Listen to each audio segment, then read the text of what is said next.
It's an activity.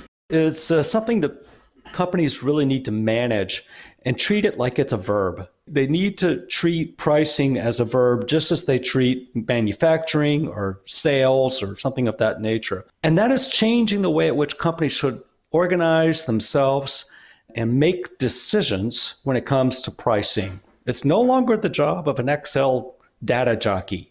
It's an executive decision-making problem.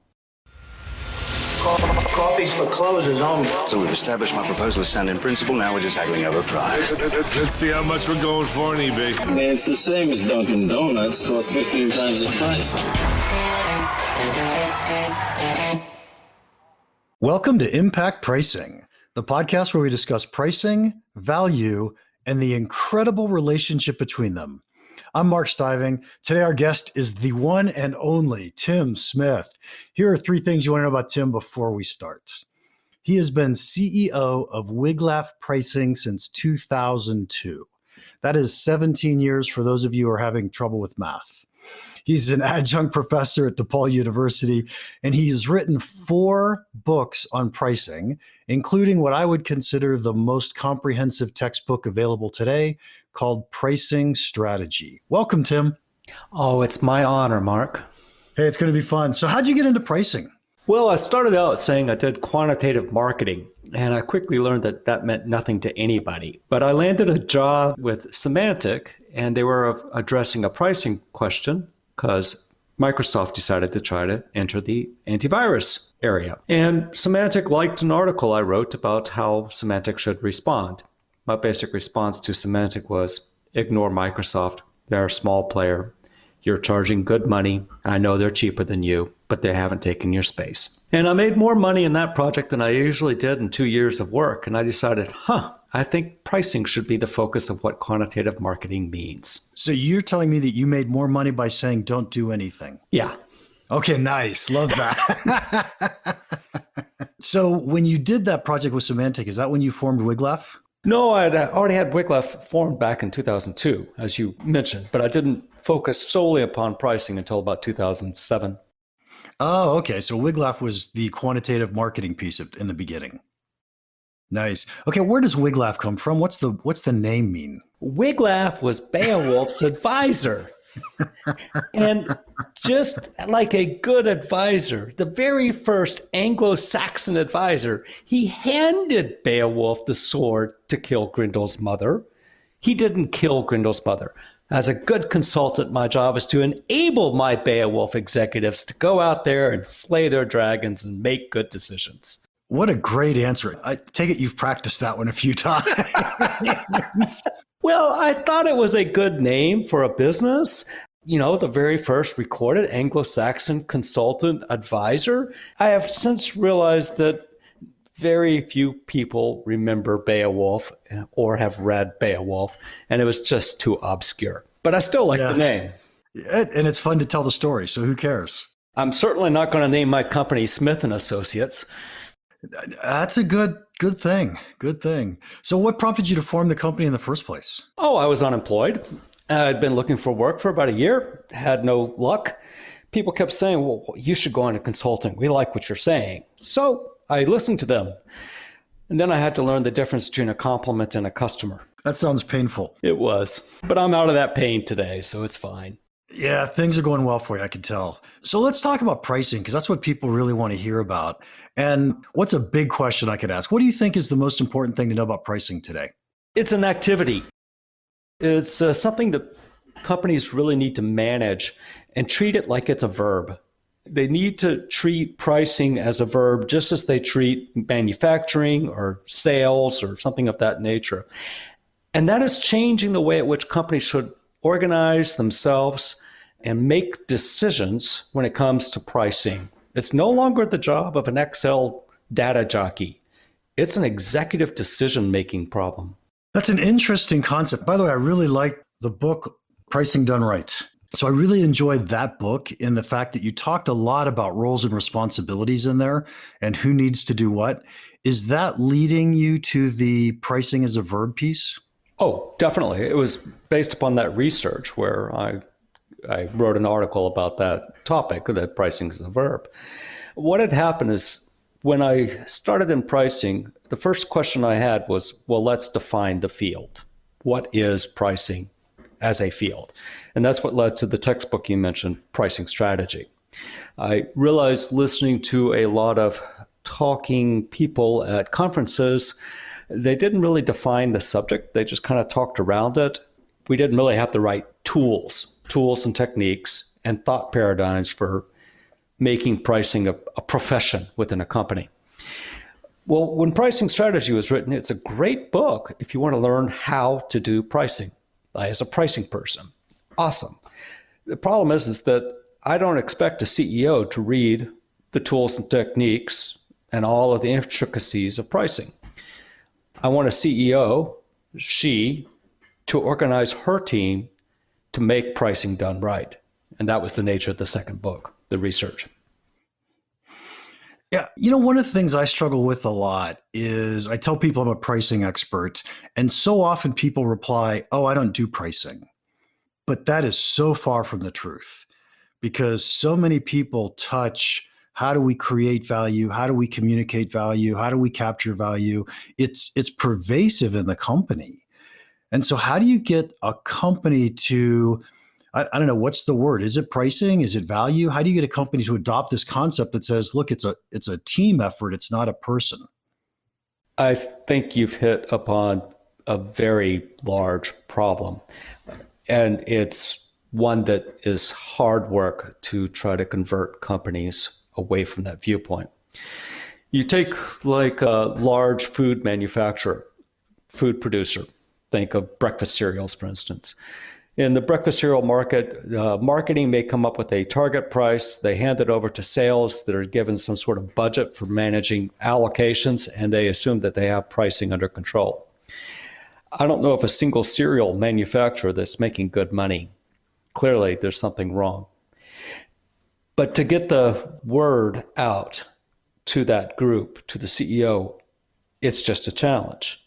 You take a look at the best metrics I've seen came out of BCG on the number of pricing people per company. And they said a $500 million company should have about 5 because there's just nothing you could do with less than 5. There's a core number. But outside of that, there should be one pricing person for 200 million in revenue. Now, consider one pricing person, professional within a company, per 200 million in revenue. How many salespeople do you have per 200 million in revenue? Probably 100. So we have a 1 to 100 ratio of salespeople to pricing people. How many marketing communications people do you have, or the budget that goes to marketing communications? And you realize marketing communications is going to take a much larger budget. So when we're looking at pricing and its importance, it's just glossed over because people are focused too much on salespeople and sales management, or marketing communications and marketing management. And they miss the entire value equation. So I struggle with that a little bit in that when you say the word pricing person, I think of two very different types of people. One I would think of as let's use the word pricing analyst for now. And they're managing the price book. They're dealing with price changes. It's more of the tactical work. And then I would think of a strategic pricing manager who should be coaching people inside the company, coming up with pricing strategies, implementing pricing systems that we're going to use. And so when you say pricing person, or when BCG does, which one are they referring to, or is it both? I believe from the article that I read, it appeared to me they were thinking about the whole pricing team. I'm going to use the John Hackett approach. He talked about the pricing thought leader in a company, then the pricing manager in the company, then the pricing analyst in the company as being the whole pricing team. And yeah, it's just a small number. And for long too often, I'd actually call what you called a pricing analyst just a pricing administrator. They weren't considered actual decision makers. They were just administering pricing. Yeah, somebody else was doing the thinking behind it and saying, here, now we need to go implement this, go make this happen. So, okay. And so pick another role. Let's talk about a product manager, someone who's trying to decide what's the next version of the product we're going to go build. I love it. That person has to know pricing if they're going to do their job well. They should understand some aspects of pricing. I'm not going to require them to know all the tools and techniques of pricing. I'm not going to ask a product manager to understand how to do conjoint analysis or construct economic value to customer spreadsheet or do a proper voice of customer one-on-one interview technique. But I do want them to know how to run those projects or what parts they need to contribute to. Economic value to customer, simple technique. It's been around for maybe 30 years. And yet I see one product management team after the other that has never applied it. And if you want to understand the value you're delivering to your customers in the first place, that's a great starting place. And then from that value, if you want to estimate how much you can capture through price, again, totally excellent.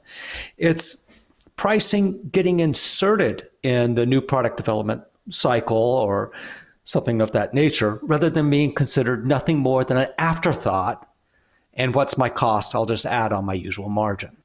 It's changing the way management thinks.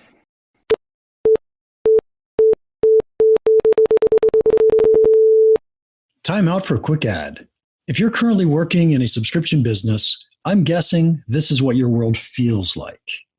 Oh my gosh, the CEO just said we need to grow faster. I already have too many things to do. Now what are we adding? Which of these things should I be doing? If I only sleep 4 hours and I come in earlier, I can get more done.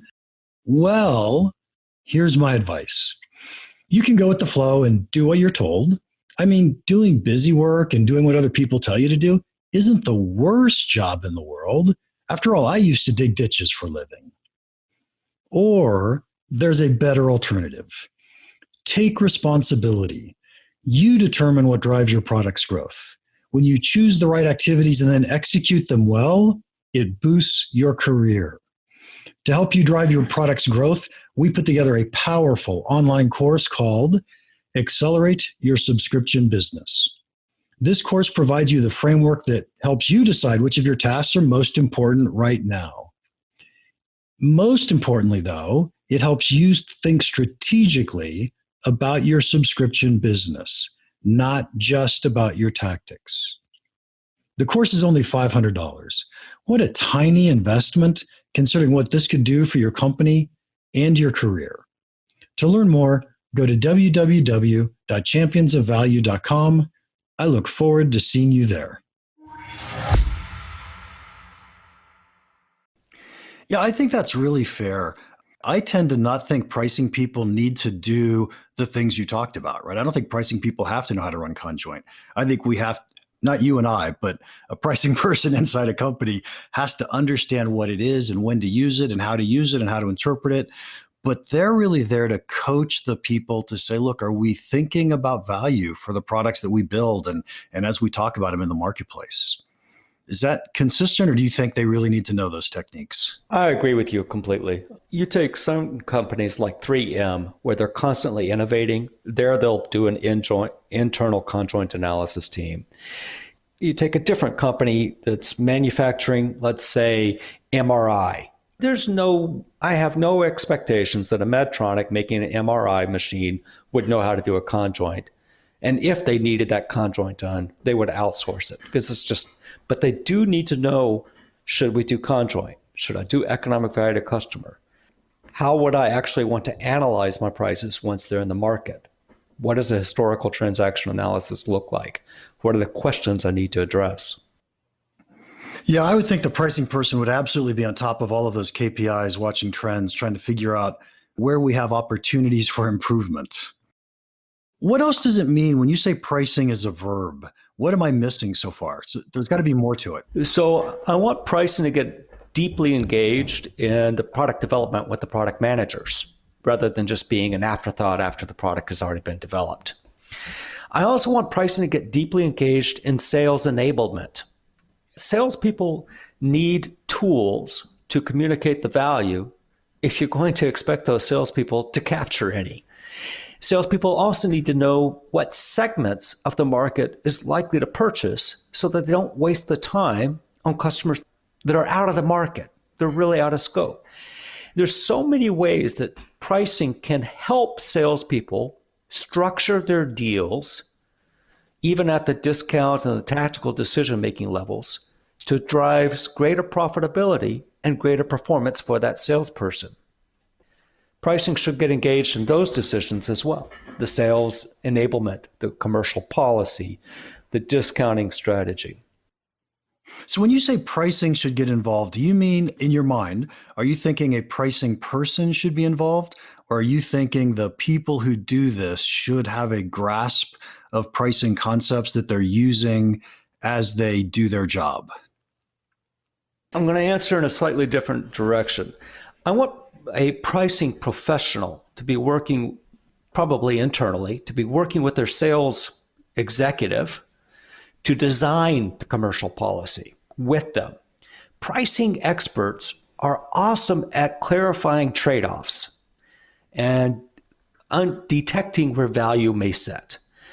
Well, helping that sales executive understand their trade-offs and then designing the commercial policy according to those trade-offs enables the sales executive to be more effective when they're out there in the field. That's one part, the big design. Then there's the sales enablement part, which can often be done with tools where you're actually just making sure the right price goes out to the right customer at the right time. But periodically, we need to analyze the decisions being made about commercial policy and say, well, as an afterthought, what are those good decisions? Can we improve them? Putting the plan, do, study, adjust, the Deming constant improvement cycle. Or Crosby? Yeah. He also has it. And then there's Schubert and something like the DIMAC or Six Sigma, whatever. Putting that into your commercial policy and your pricing enables you to make this continual improvement in value capture. Okay, Tim, I am loving talking to you because you are making my head hurt. As I think through this, I think my single biggest disconnect with everything we're talking about is I love the concept that pricing is a verb. And I think the disconnect is pricing is not a person in my mind, but I haven't heard you say that yet. Oh, it's not a person. When I'm talking about it as a verb, I'm acknowledging it's a problem to be managed just like anything else. And so we need to have people who understand pricing working with people who are experts in their other field, whether it be product development or innovation or sales or even HR. Okay, now I am 100% with you. That was beautiful. So I do want to point out that I did mean HR because I see pricing also having a role in structuring sales incentives and other incentives about value capture and value communication. Okay, so I absolutely agree that pricing adds a lot of value in sales compensation plans, right? As we start to think through those. Anything else in HR? No, I'll stop there. Okay.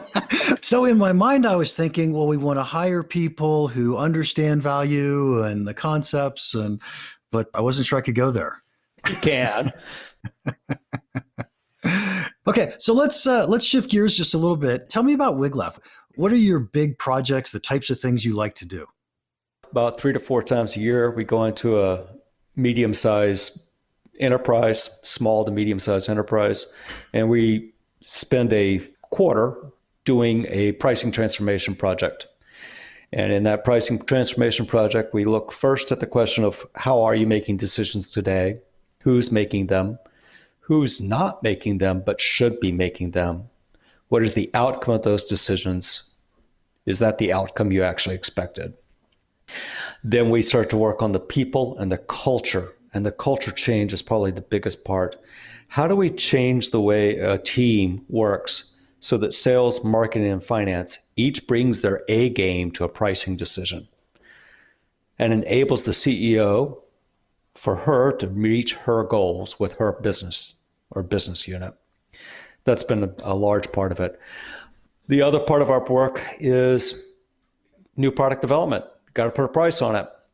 Let's get a right price on it the first time rather than let you go out the door and say, hey, we left tons of money on the table. Yeah. Yeah. So those pricing transformation projects sound like a lot of fun, but it also sounds like you need the executive to have said, I get it. We're not we're not treating pricing as a verb today. We need to transform the entire company. I don't expect the CEO to say all of that on day one, but they're saying we have a pricing problem. Let's say if we can't improve our pricing. But around week 5, we have, I'm going to say it, a come to Jesus meeting where we going to preach the truth and say, this is what's happening here. Is this what you want? And by the way, here's the vision of what you could be running. Do you want to stay where you are, or are you ready to make some changes? And it's in that very difficult meeting, and it takes 4 days, where they say, okay, I think I see where the culture change needs to take place. And then the actual culture change itself, it's going to take another 10 weeks of work to actually drive and implement. Yeah, I would guess it takes way more than that, but you have another 10 weeks of work to do. Yeah. After that, initial transformation, then, there's stewardship and support meetings and such like this that are ongoing. But I can't expect an executive team think about the cost internally of this. A sales executive, a marketing executive, a finance executive, and the CEO all engaged in a project for an entire quarter. That's an extremely expensive cost internally for the team to drive major improvements. Right. I mean, the good news is the return is probably guaranteed to be huge. Exactly. The return is huge. It's just work. It is. All right. Hey, so any other big problems you're seeing in pricing and clients today that might be interesting? I'm getting less and less of this. Let's just find our cost and mark it up. I continually get this. I need to know my competitor's price so I can price the same price or lower. And I get it, but it's problematic. Then every now and then I'm tripping across this.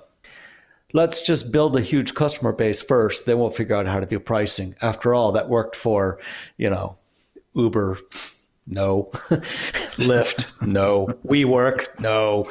Amazon, questionably. Yeah. So you still get that kind of weird mindset that says the value of what I'm creating, we don't need to worry about how to capture it through price. And I'm thinking, good luck with that industry.